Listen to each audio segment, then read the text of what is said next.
ये कह रहे हैं कि इनकी लाश जो आतंकवादी थे, जो जिहादी थे, इन्हें सौंप दिया जाए और फिर उस लाश को लेकर के ये तमाशे करें, बंद करें, वहां पर और हिंसा करें।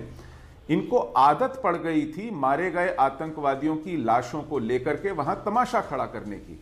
बुरहान वानी की लाश वापस दी गई और देखिए कश्मीर में 100 से ज्यादा लोग मारे गए।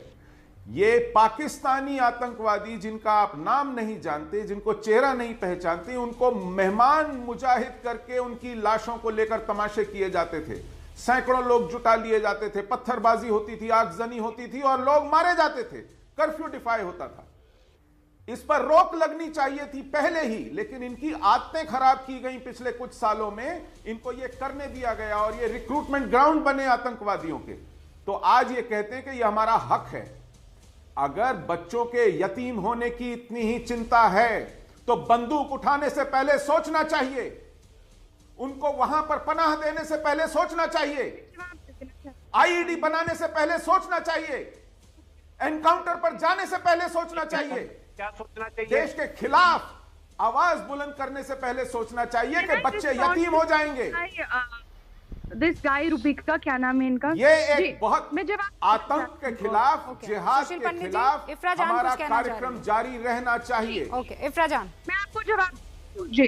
पहली बात तो जो भी दर्शक देख रहे होंगे और जो कश्मीरी मुसलमान लोग देख रहे होंगे आज इस चैनल को, मैं आपको कहना चाहती हूँ कि सुशील पंडित जैसा हर कश्मीरी पंडित जहरीला और झूठा नहीं होता।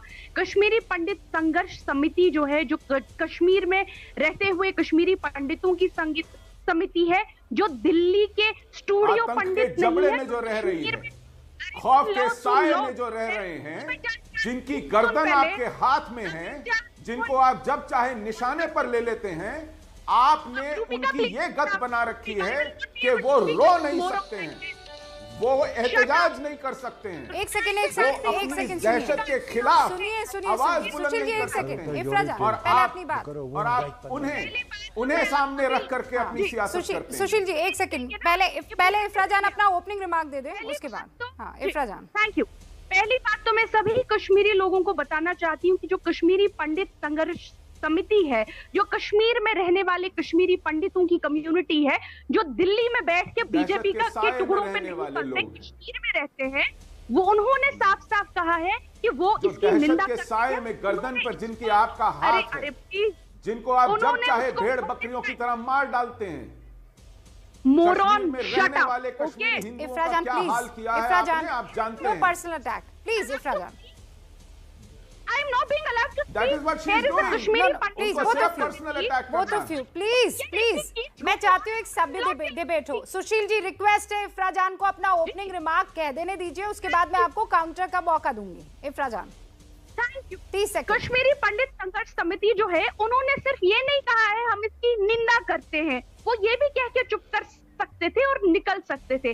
कश्मीरी पंडित संघर्ष समिति पिछले 2 दिन से लगातार इसको होमिसाइड कह रही है और कह रही है कि हमको भी इंक्वायरी पे कोई भरोसा नहीं, और जम्मू और कश्मीर में कोई भी नागरिक हो, कश्मीरी मुसलमान हो या पंडित हो, वो आज लाइन ऑफ फायर में है। तो मैं आप सभी लोगों को बताती हूँ जो कश्मीर में रहते हुए कश्मीरी पंडित हैं, जो दिल्ली में बैठ के बीजेपी के टुकड़ों पे नहीं पलते हैं, उनके ख्यालात अलग हैं सुशील पंडित से। दूसरी बात, सुशील पंडित जी बार बार बोल रहे हैं ये लोग टेररिस्ट हैं, ये लोग टेररिस्ट हैं। ऑब्वियसली अब इनको तो सूट करता है ये बोलना कि हर कश्मीरी मुसलमान जो मारा गया वो टेररिस्ट है। ये तो ये भी कह देंगे कि गांव कदल मैसेकर में जितने लोग चल रहे थे वो सभी ब्रिज पे चलते हुए लोग टेररिस्ट थे, इसीलिए बूछाड़ों से उनको मार दिया गया। ये तो वही इंसान ही कहेंगे बिजबेहरा मैसेकर में जो लोग कर्फ्यू डिफाई करने आए थे ना, कर्फ्यू डिफाई करके सिविलियन एरियाज पर अटैक करने आए थे ना, बचे खुचे कश्मीरियों पर हमला करने आए थे ना, कर्फ्यू डिफाई किया गया था। गौ कदल में कर्फ्यू डिफाई किया गया था कि नहीं किया गया था? उनको वार्निंग दी गई थी कि नहीं दी गई थी? आप रुबिका जी, आप प्रोपेगेंडा करने के लिए इजाजत नहीं दे सकती। आप यहाँ पर प्रोपेगेंडा करने के लिए, झूठ बोलने के लिए और जिहादियों के साथ उनकी पुष्टपनाही करने की इजाजत नहीं दे सकती रुबिका जी। पलते हो तुम, आप बीजेपी के टुकड़ों पे पलते हो तुम। बीजेपी के टुकड़ों में जिहादियों को यहाँ पर जिहाद प्लीज हिमायत एक सेकंड रुकिए। सुशील पंडित साहब एक सेकंड। इफ्रा जान, आपको कोई अंदाजा नहीं है जितना सुशील पंडित ने बीजेपी को क्रिटिसाइज किया है उतना उन्होंने किसी को क्रिटिसाइज नहीं किया होगा। और ये बात मैं कह सकती हूँ क्योंकि मेरे साथ वो बहुत अरसे से डिबेट में है। सुशील पंडित नहीं, जस्ट बिकॉज वो आपके एजेंडे को सूट नहीं कर पा रहे हैं या आगे नहीं ले जा रहे हैं, इसका मतलब ये नहीं है कि आप उन्हें कुछ भी नाम बुलाएंगी। मैं आपको कह रही हूँ इफ्रा जान, मैं आपको कह रही हूँ जितना बीजेपी को क्रिटिसाइज बैठे सुशील पंडित ने किया है आज की तारीख में किसी ने नहीं किया है। तो इफ्रा जान प्लीज आप बात कंप्लीट कीजिए, लेकिन आप इस तरीके के शब्दों का इस्तेमाल मत कीजिए। ओके, चलिए आगे।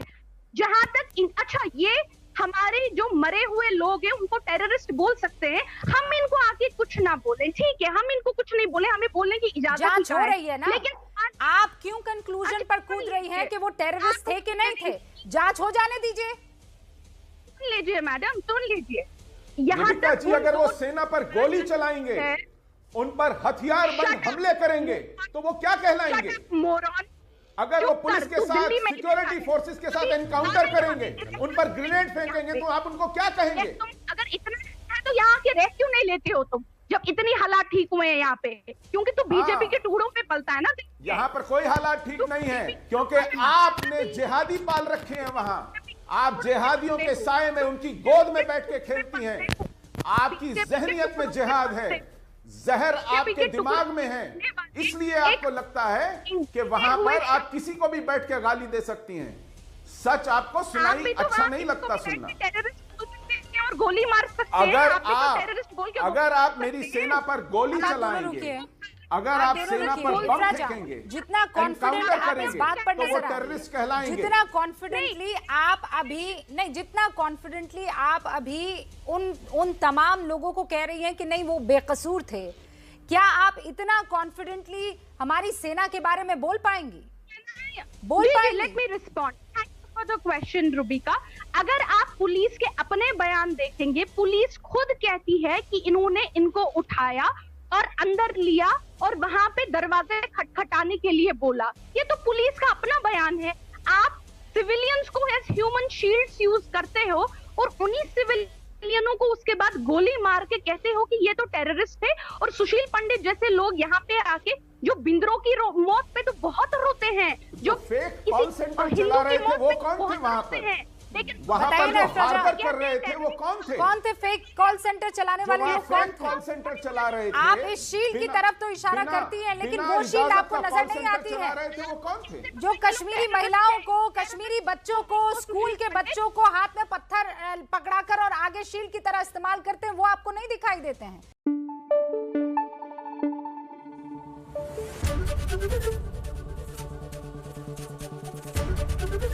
एबीपी न्यूज आपको रखे आगे।